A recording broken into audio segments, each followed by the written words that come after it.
አሁን እንደዛ ነው። ግን እምነታችን በፍቅር መገለጥ አለበት። እምነታችን በስራ መገለጥ አለበት።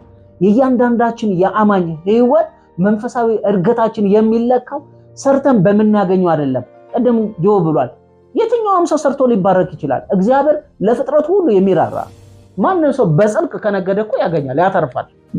ሀብትን ሊያገኝ ይችላል፣ ንብረትን ሊያገኝ ይችላል።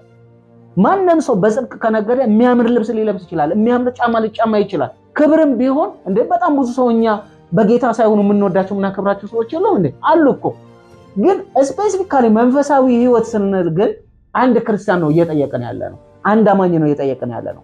መንፈሳዊ ህይወቱ የሚለካው በምንድን ነው? መንፈሳዊ ህይወት በፍጹም በሚለብሰው ልብስ፣ በሚያደርገው ጫማና በሚነዳው መኪና፣ በሚኖርበት ቤት አይለካም። መንፈሳዊ ህይወት እንደው መቋጫው የሆነው በፍቅር ነው የሚለካው። ለቅዱሳን ያለው ፍቅር፣ ለጌታም ባለው ፍቅር።